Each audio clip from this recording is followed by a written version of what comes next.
નમસ્કાર દર્શક મિત્રો, વિડીયોમાં તમારું સ્વાગત છે। તો જોઈ લઈએ આજના દેશ અને દુનિયાના તાજા મોટા અને મહત્વના સમાચાર સામે આવ્યા છે। તો મિત્રો આ સમાચાર ધ્યાનથી સાંભળવા વિનંતી, અને મિત્રો ચેનલ પર તમે નવા છો તો ચેનલને જરૂરથી સબસ્ક્રાઇબ કરવા પણ વિનંતી। જી હા દોસ્તો, તો સૌપ્રથમ વાત કરીએ આજના મુખ્ય સમાચાર।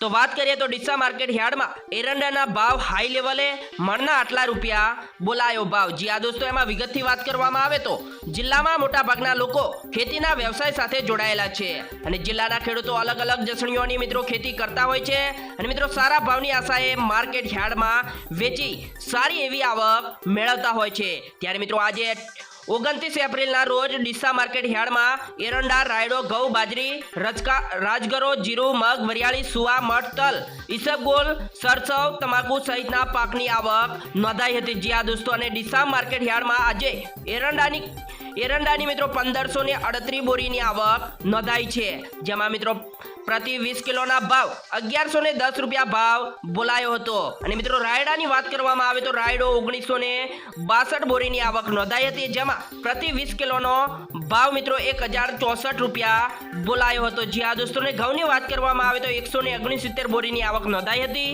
જેમાં મિત્રો પ્રતિ 20 કિલોનો ભાવ 640 રૂપિયા ભાવ બોલાયો હતો। જી હા દોસ્તો, ત્યાર પછીના જોઈએ બીજા એક મહત્વના સમાચાર। તો મિત્રો સમાચારમાં આગળ વધીએ તો બીજા એક ખેડૂતો માટે મહત્વના સમાચાર મળી રહ્યા છે કે ખેડૂતો માટે ખુશખબર પણ આવી રહી છે।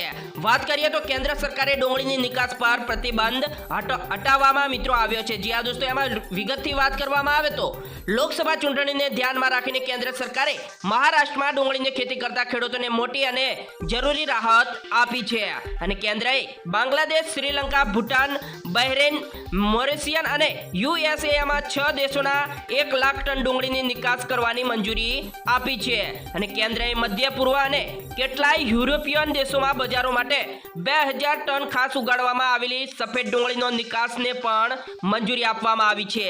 અને ઉપભોક્તાઓ બાબતોને મંત્રાલયે એક નિવેદન જણાવ્યું હતું કે નેશનલ કોઓપરેટિવ એક્સપોર્ટ લિમિટેડ, જે એક એજન્સી આ દેશોમાં ડુંગળીની નિકાસ કરે છે, તેને પ્લેટફોર્મ દ્વારા L1 ભાવે સ્થાનિક ઉત્પાદન પ્રાપ્ત થયું છે। જી હા દોસ્તો, તો ખરેખર મિત્રો ખેડૂતો માટે ખુશખબર આવી છે। હવે કેન્દ્ર સરકારે ડુંગળીની નિકાસ પરનો પ્રતિબંધ હટાવવામાં આવ્યો છે। ત્યાર પછીના જોઈએ બીજા એક મહત્વના સમાચાર। તો મિત્રો સમાચારમાં આગળ વધીએ તો વંદે ભારત ટ્રેનના દરવાજા ન ખુલતા સુરતમાં મિત્રો મુસાફરો અટવાયા છે। જી હા દોસ્તો, એમાં વિગતથી વાત કરવામાં આવે તો અમદાવાદથી મુંબઈ જઈ રહેલી Vande Mataram train Surat railway station પર અટવાઈ ગઈ હતી। જે ટ્રેન સુરતમાં ઊભી રહી ત્યારે ટ્રેનના દરવાજા ન ખુલતા ટ્રેન રોકવી પડી હતી, જેના લીધે મુસાફરો મુશ્કેલીમાં મુકાયા હતા, પરંતુ ઘણા સમયથી સુધી ટ્રેન અહીં સ્ટેશન પર ઊભી રાખવી પડી છે। જે બાદ મેન્યુઅલી દરવાજા ખોલવામાં આવ્યા હતા, અને જોકે આ દરમિયાન 1 કલાક સુધી મુસાફરો ટ્રેનમાં મિત્રો ફસાઈ રહ્યા છે। અને મિત્રો અમદાવાદથી મુંબઈ જતી ટ્રેન સુરતમાં રોકવી પડી, કારણ કે સુરત રેલવે સ્ટેશન આવતા અહીં વંદે માતરમ દરવાજા ખુલ્યા ન હતા, પરંતુ જેના કારણે ઘણા સમયથી સુધી મુસાફરો મુશ્કેલીમાં મુકાયા છે। અને મળતી માહિતી મુજબ સ્ટેશન પર 1 કલાક સુધી ટ્રેન અટવાઈ રહી હતી, અને ટેકનિકલ ખામીના કારણે ટ્રેનના દરવાજા ખુલ્યા ન હતા। જી હા દોસ્તો, તો ખરેખર મિત્રો વંદે ભારત ટ્રેનના દરવાજા ન ખુલતા સુરતમાં મુસાફરો અટવાયા છે। ત્યાર પછીના જોઈએ બીજા એક મહત્વના સમાચાર। હવે મિત્રો વાત કરીએ તો સોનાના ભાવમાં પણ ઘટાડો, ચાંદીમાં બેહતરબી ઉછળકૂદ। જી હા દોસ્તો, એમાં વિગતથી વાત કરવામાં આવે તો મુંબઈ જેવી બજારમાં આજે સોના ચાંદીના ભાવ આંચકા પચાવી ફરી ઉચકાયા હતા, અને ડોલર સામે રૂપિયો ગડબડતા ઘર આંગણે સ્પોટ કોચ ઊંચી ગયાનું બજાર મિત્રો જાણકારો જણાવી રહ્યા છે। અને વિશ્વ બજારમાં સોનાના ભાવ ઓશંકા જો કે 2337 થી લઈને 2338 વાળા ઘટી 2320 થી લઈને 2329 થી 2330 ડોલર રહ્યા નિર્દેશો હતા। અને અમદાવાદ બજારમાં આજે ચાંદીના ભાવ કિલો દીઠ 81,000ના મથાળે શાંત હતા, અને જ્યારે અમદાવાદ સોનાના ભાવ વિશ્વ બજાર પાછળ 10 ગ્રામના ₹200 ઘટીને 99.50ના એટલે કે 74,300 તથા 99.90ના 74,500 રહ્યા છે। અને વિશ્વ બજારમાં ચાંદીના ભાવ ઓશંકા 27.20 વાળા એટલે કે મિત્રો 26.94 થયા પછી 27.43 થઈ 27.20 થી લઈને 27.21 ડોલર રહ્યા છે। જી હા દોસ્તો, ત્યાર પછીના જોઈએ બીજા એક મહત્વના સમાચાર। તો હાલ અત્યારે મિત્રો જામનગરથી બીજા એક મહત્વના સમાચાર મળી રહ્યા છે કે જામનગરમાં તાલાલાની પ્રખ્યાત કેસર કેરીનું આગમન અને મિત્રો એક બોક્સના આટલા ભાવ. જી હા દોસ્તો, એમાં વિગતથી વાત કરવામાં આવે તો જામનગરની બજારમાં તમે મિત્રો દરબારગઢ વિસ્તારમાંથી મિત્રો પસાર થાઓ એટલે લારી અને દુકાનમાં મીઠી મધુર રસની ભરપૂર કેરીના ઢગલા જોવા મળે છે. જી હા દોસ્તો, અને કેરી રસિકો માટે હાલ અત્યારે મિત્રો સારા સમાચાર આવી રહ્યા છે કે જો કે હવે જામનગર પંથકમાં પણ તાલાલાગીરીની કેસર કેરીનું આગમન થઈ રહ્યું છે અને બીજી તરફ કેરીના ભાવ પણ ધીમે ધીમે ઘટી રહ્યા છે. એવો મિત્રો હોવાથી હવે ઘરાકી જોવા મળી રહી છે અને આથી કેરીનો હોલસેલ વેપાર કરતા અને રિટેલ વેપાર કરતા વેપારીઓ પણ આનંદની લાગણી જોવા મળી રહી છે. મિત્રો આગામી સમયમાં પણ કેરીની માંગ વધે તેવો વેપારીઓ સોનેરી આશાવાદ વ્યક્ત કરી રહ્યા છે. જી હા દોસ્તો, ત્યાર પછીના જોઈએ બીજા એક મહત્વના સમાચાર. તો મિત્રો સમાચારમાં આગળ વધીએ તો હવે ફટાફટ એટલે કે મિત્રો કમ્ફર્સ તમારી ટ્રેન ટિકિટ અને ટ્રેનમાં વેઇટિંગ વધતા રેલવેએ લીધો છે એક મોટો નિર્ણય. જી હા દોસ્તો, એમાં વિગતથી વાત કરવામાં આવે તો ઉનાળા વેકેશનની શરૂઆત થતા અને મિત્રો લોકસભાની ચૂંટણીના હોવાના કારણે ટ્રેનમાં મિત્રો મુસાફરી કરનારોની સંખ્યામાં વધારો જોવા મળી રહ્યો છે અને પાછલા 10 દિવસમાં જે 2 લાખથી વધુ મુસાફરોએ રેલવેમાં મુસાફરી કરી રહ્યા છે અને મોટા ભાગની ટ્રેનો કમ્ફર્સ ટિકિટ મળવું મુશ્કેલ બની રહ્યું છે. તો ખાસ કરીને ઉત્તર ભારત તરફ જતી ટ્રેનોમાં મિત્રો વેઇટિંગ વધુ છે અને આ માટે રેલવે સફર સ્પેશિયલ ટ્રેનની શરૂઆત કરી છે. જી હા દોસ્તો, ત્યાર પછીના જોઈએ બીજા એક મહત્વના સમાચાર.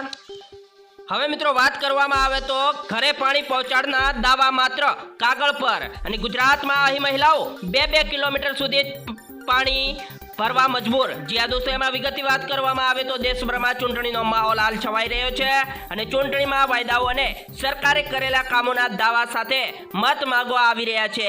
પરંતુ ગુજરાતની વાસ્તવિકતા એવી છે કે રાજ્યમાં હજુ એવા પણ દ્રશ્યો સામે આવ્યા છે જેની હકીકત જાણીને તમારી આંખો પહોળી થઈ જશે. જી હા દોસ્તો, અને ઘરે ઘરે પાણી ન પહોંચાડવાના દાવા હજુ પણ એવા દ્રશ્યો સામે આવી રહ્યા છે કે જ્યાં મહિલાઓ હાલ અત્યારે મિત્રો 2 કિલોમીટર સુધી ચાલીને મિત્રો પાણી ભરવા માટે મજબૂર છે. જી હા દોસ્તો, અને મિત્રો આ છે તુરખેડા ગામની ખીણમાં વસે છે. જી હા દોસ્તો, ત્યાર પછીના જોઈએ બીજા એક મહત્વના સમાચાર. હવે મિત્રો વાત કરીએ તો રાહુલ ગાંધી પર વિવાદિત નિવેદન આપતા વધે ભૂપત ભાયાણીની મુશ્કેલી અને કેન્દ્રીય ચૂંટણી પંચને મોકલવાયો મિત્રો રિપોર્ટ. જી હા દોસ્તો, એમાં વિગતની વાત કરવામાં આવે તો ગુજરાતમાં લોકસભાની ચૂંટણીમાં 7 મે મતદાન થવાનું છે અને મિત્રો રાજ્યમાં ચૂંટણી પ્રચાર ચાલી રહ્યો છે અને ચૂંટણી પ્રચાર દરમિયાન નેતાઓ બેફામ વાણીવિલાસ કરી રહ્યા છે અને સૌ પ્રથમ ભાજપના ઉમેદવાર પરસોત્તમ રૂપાલે નિવેદન આપી વિવાદ ઊભો કર્યો છે. ત્યારે મિત્રો ત્યારબાદ આમ આદમી પાર્ટી છોડી ભાજપમાં આવેલા ભૂપત ભાયાણી રાહુલ ગાંધી પર વિવાદિત નિવેદન આપ્યું હતું અને હવે ભૂપત ભાયાણીની મુશ્કેલી પણ વધી શકે તેમ છે. જી હા દોસ્તો, ત્યાર પછીના જોઈએ બીજા એક મહત્વના સમાચાર. ત્યાર પછી મિત્રો વાત કરીએ તો ભર ઉનાળે નર્મદા ડેમમાંથી મિત્રો છોડાશે પાણી, પરિક્રમા કરવા નીકળેલા લોકોને અપાઈ સૂચના. જી હા દોસ્તો, એમાં વિગતથી વાત કરવામાં આવે તો નર્મદા ડેમથી હાલ અત્યારે મિત્રો મોટી ખબર આવી રહી છે અને નર્મદા ડેમના રિવર બેડ પાવર હાઉસના સંચાલન માટે આજે 29 એપ્રિલ સાંજે 8 વાગે નર્મદા ડેમમાંથી 30,000 ક્યુસેક પાણી છોડવામાં આવશે અને હાલ નર્મદા પરિક્રમા ચાલી રહેલી છે કે જે કાંઠે ચાલી રહેલા પરિક્રમાવાસીઓએ સાવધ રહેવા સૂચના પણ આપવામાં આવી છે અને નર્મદા જિલ્લા વહીવટતંત્ર દ્વારા પરિક્રમવાસીઓને નદીમાં નહીં જવા માટે પણ પરિક્રમા કરતા લોકોને સતર્ક રહેવા સૂચના પણ આપવામાં આવી છે અને હાલમાં તિલકવાડા અને શહેર રાવ વચ્ચે પરિક્રમા સેવાઓ માટે હંગામી ખૂન બનાવ્યો છે. જો તેની ઉપરની પાણી જતું હોય તો મિત્રો પુલનો ઉપયોગ નહીં કરવા પણ સૂચના આપવામાં આવી છે. તો ખરેખર મિત્રો ભર ઉનાળે નર્મદા ડેમમાંથી પાણી છોડવામાં આવશે અને પરિક્રમા કરવા નીકળેલા લોકોને પણ સૂચના આપવામાં આવી છે. જી હા દોસ્તો, તો મિત્રો આજના સમાચાર આજના સમાપ્ત થાય છે. મિત્રો આવા સમાચાર જોવા માટે આપણી YouTube ચેનલને લાઈક, શેર અને સબસ્ક્રાઇબ કરવાનું ભૂલતા નહીં. જય હિન્દ, જય જય ગરવી ગુજરાત, વંદે માતરમ.